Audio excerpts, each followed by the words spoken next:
ஆன்மீக சகோதரிகளே சகோதரர்களே உங்கள் அனைவருக்கும் வணக்கம். தொடுத்துறை மடிக்கணினி மற்றும் இணையதளம் வாயிலாக போட்டித் தேர்வுகளுக்கு தயாராக வந்திருக்கும் உங்கள் ஒவ்வொருவரையும் அன்போடு வரவேற்கிறேன். கடந்த பதிவுகள் எல்லாத்துலேயுமே இந்த திருக்குறளை பற்றி தான் நம்ம டிஸ்கஸ் பண்ணிக்கிட்டு இருந்தோம்.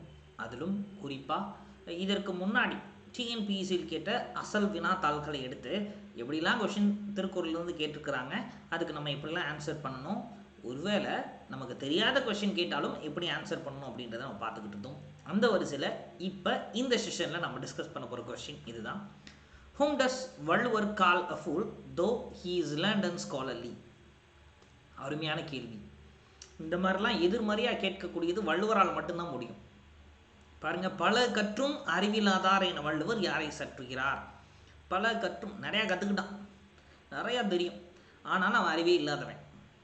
இந்த சமூகத்தை பொறுத்தவரை நம்ம நிறையா படிச்சுட்டோம் அப்படின்னா அறிவார்ந்தவர்கள், சான்றோர்கள் அப்படின்னு நம்ம நினைக்கிறோம். ஆனால் நிறையா படிச்சிருந்தாலும் அவன் அறிவே இல்லாதவன் தான் அப்படின்ற மாதிரி சொல்கிறார். அப்போ எந்த விஷயத்தில் நிறையா படிச்சிருந்தாலும் இவனை அறிவில்லாதவர் அப்படின்றது சொல்கிறார். இதை தான் நம்ம கேட்க போகிறோம். ஸோ இப்போது கொடுத்துருக்க ஆப்ஷன்ஸை பார்க்குறோம். இந்த கொஸ்டின் பொறுத்தவரை நமக்கு திருக்குறளை கொடுக்கல, நேரடியாக திருக்குறளோட கண்டனை கூட கொடுத்துருக்குறாங்க. அப்போ கண்டிப்பாக அந்த திருக்குறள் என்ன நமக்கு தெரிஞ்சிருக்கணும். சரி, நம்ம இப்போ ஒட்டுமொத்தமாக லாஜிக்கல் திங்கிங் வச்சு ஆன்சர் பண்ண முடியுதா அப்படின்றத பார்க்க போகிறோம். சரிங்களா? பல கற்றும் அறிவிலாதார் என வள்ளுவர் யாரை சுட்டுகிறார், இதுதான் நமக்கான கேள்வி இல்லையா? ஆமாம், இங்கே கேட்ட மாதிரி இருக்குது. ஏன்னா அந்த திருக்குறள் அப்படி தான் முடியும் போல், ஆனால் கண்டென்ட் ஞாபகம் இல்லை இப்போ நமக்கு. அப்போ ஃபஸ்ட்டு ஸ்டேட்மெண்ட்டை பார்க்குறோம். கற்றோர் அவையில் பேச அஞ்சுகிற வரை. கற்றோர் அவையில் பேச அஞ்சுகிற வரை அப்படியா? ஆனால் சொல்கிறாருன்னு நினைக்கிறேன் அதை இல்லையா? நம்ம வள்ளுவர் சொல்கிற மாதிரி தெரியுதே சார். கற்றோர் நிறைந்த அவையில் பேச அஞ்சுகிறவர் ஏதாவது சொல்கிறாரா? கற்றாருள் மிக்க குழல் அப்படின்றார். அந்த குறள் என்ன சொல்கிறாரு? கற்றதை செல சொல்லி தாம் கற்ற மிக்காருள் மிக்க குழல் அப்படின்றார். அப்போ கற்றுக்கிட்டதை நம்ம எல்லாக்கிட்டையும் தெளிவாக சொல்லணும், கற்றவர்கள் அவை முன்னாடி போய் நம்ம சொல்லணும் அப்படின்றத சொல்கிறாரு. அப்போ வேறு குறள் அது இல்லையா? ஆமாம், சரி. மற்ற எல்லாத்தையுமே நம்ம பார்க்குறோம், லாஜிக்கலாக இல்லை. பட் இந்த ஆப்ஷன் மட்டும் தான் லாஜிக்கலாக ஒத்து வருது. அப்போ உலகத்தோடு ஒத்து நடக்கவில்லை அப்படின்னா அவள் படிச்சிருந்தாலும் அறிவில்லாதவன் தான் அப்படின்ற மாதிரி லாஜிக்கலாக திங்க் பண்ணலாம். எனக்கு இது ஆன்சராக தெரியுது. சரி, என்ன குறள் அப்படி சொல்கிறார் அவர்? என்ன குறள்? உலகத்தோடு ஒட்ட ஒழுகல் பல கற்றும் கல்லார் அறிவிலாதார் அப்படின்னு சொல்கிறார். அப்போ உலகத்தோடு ஒட்ட பழகலாம் அப்படின்னா நிறையா படிச்சிருந்தாலும் கூட அறிவே இல்லாதவன். சரிங்களா? எஸ், சூப்பருங்க. ஸோ அடுத்த கேள்வியை நோக்கி நம்ம நகர்கிறோம். இந்த மாதிரி கொஸ்டின்லாம் கேட்டால் கடவுள் இருக்காரு குமார் அந்த மாதிரி நினச்சிட்டு சந்தோஷமாக எழுதிட்டு போயிடணும். ஏன்னா திருக்குறள் அதை பேஸ் பண்ண கொஷின்ஸ்னால் கொஞ்சம் கஷ்டம், நமக்கு யோசிச்சு எழுதணும். ஆனால் இந்த கொஷின்ஸ் அப்படி கிடையாது. அப்போ என்ன கொஷின் கொடுத்துருக்குறாங்க அப்படின்றத பார்க்கணும். பாருங்கள், சமய நடுநிலை பண்பு கொண்டது திருக்குறள் என்பார் இக்கூற்றுக்கு காரணம். திருக்குறளில் சமய நடுநிலை பண்பு கொண்டதுன்றாங்களாம். என்னப்பா அதுக்கு காரணம் அப்படின்றாங்க.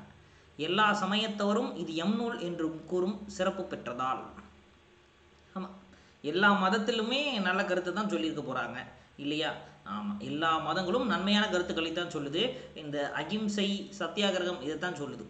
யாருமே கம்பெடுத்து போய் அடித்து விரட்டு, குறிப்பிட்ட மதம் மட்டும்தான் நல்லா இருக்கணும், மற்ற எல்லா மதத்தையும் அழிச்சிருங்கன்னு எந்த மதமும் சொல்லலை. அப்போது அதுதான் எல்லாமே ஒரே கண்டென்ட் தான் சொல்கிறாங்க. அதே கண்டென்ட் திருக்குறள் சொல்கிறதுனால இது எங்கள் புத்தகன்ற மாதிரி எல்லாருமே சொல்கிறாங்களாம். சரி, கடவுள் உண்டு என்பவர் மட்டுமின்றி இல்லை என்பவரும் உவந்து ஏற்கும் சிறப்பு பெற்றதால். ஏற்றுக்கலாமா? ஏற்றுக்கலாமேங்க. ஏன்னா கடவுள் இருக்கார் அப்படின்னு சொல்கிறவங்களும் திருக்குறளை ஏற்றுக்கிறாங்க, கடவுளே இல்லை அப்படின்னு சொல்கிறவங்களும் திருக்குறளை ஏற்றுக்கிறாங்க. அப்போ இதுக்கும் வாய்ப்பு இருக்குதுங்க. சரி, அடுத்து, இனம் ஜாதி சமயம் வகுப்பு எல்லாவற்றுக்கும் அப்பாற்பட்டதால். உண்மையில் இனம் ஜாதி சமயம் வகுப்பு இது எல்லாவற்றுக்கும் அப்பாற்பட்டதுதான் திருக்குறள்.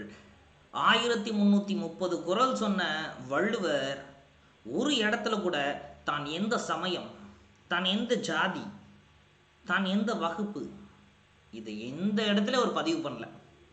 இப்போ என்ன மதம் என்ன ஜாதின்றத அவர் க்ளூ மாதிரி கொடுத்துருந்தாலும் நாம் அதை கண்டுபிடிச்சி அதை வச்சே பாலிடிக்ஸ் பண்ணியிருப்போம் இல்லையா? வள்ளுவருக்கு அன்றைக்கி தெரிஞ்சிருக்கு, ஆஹா நம்ம க்ளூ கொடுத்துட்டோன்னா இவங்க இதை வச்சு பாலிடிக்ஸ் பண்ணிடுவாங்க ஃப்யூச்சரில், அதனால் வேணான்னு சொல்லி அவர் எதுவுமே சொல்லலை.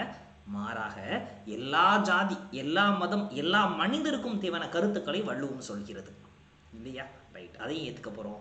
மனித இனத்திற்கு பொதுவான ஒழுக்கமும் அறிவும் அறிவுறுத்தப்படுவதால் அப்படி சொல்கிறோம் அப்படின்றாங்க. ஒழுக்கமும் அறிவும். சரி, ஸோ அப்போது இதில் நம்ம பார்க்குறோம், இதையும் நம்ம இப்போ எல்லாமே கரெக்டு மாதிரி தான் தெரியுது. ஆனால் சமய நடுநிலை பண்பு அப்படின்னு கேட்குறாங்க. சமய நடுநிலை பண்பு. அப்போது இதில் சமய நடுநிலை பண்பு அப்படின்னா 1 2 3 இது 3 தான் நம்ம ஆக்சுவலாக சொல்லியிருக்கோம். ஏன்னா இது 3 தான் சமயம் பற்றி பேசுகிறது இல்லைங்களா? 1 2 3 இது 3 தான் சமயம் பற்றி பேசுகிறது. 4வதாக இருக்கக்கூடியது சமயம் பற்றி பேசலை. ஆப்வியஸாக ஆப்ஷனில் அப்படி ஒரு ஆப்ஷனே இல்லை. அட தர்மேந்திரா, என்ன பண்ணுறது? யோசிப்போம். நல்லா புரிஞ்சுக்கோங்க my dear brothers and sisters. நீங்கள் எந்த காம்படிட்டிவ் எக்ஸாம் எழுதினாலும் சரி, இந்த ஆப்ஷன் டியை பாருங்கள், அனைத்தும் சரி. அதாவது ஆங்கிலத்தில் ஆல் தி அபவ் அப்படின்னு இருக்கும். ஒருவேளை இது ஆப்ஷனாக இருந்தால் 99% அதுதான் ஆன்சராக இருக்கும். இங்கேயே எத்தனை ஆன்சராக போட போகிறோம். சரிங்களா? எஸ், சூப்பருங்க. ஏன்னா நமக்கு எதிர்பார்த்த 1 2 3 ஒன்லி இல்லை, பார்க்குறோம் ஆல் தி அபவ் இருக்குது. அதாங்க ஆன்சர். அப்போ ஏன்னா சூஸ் த பெஸ்ட்டு தானே. சூப்பர்.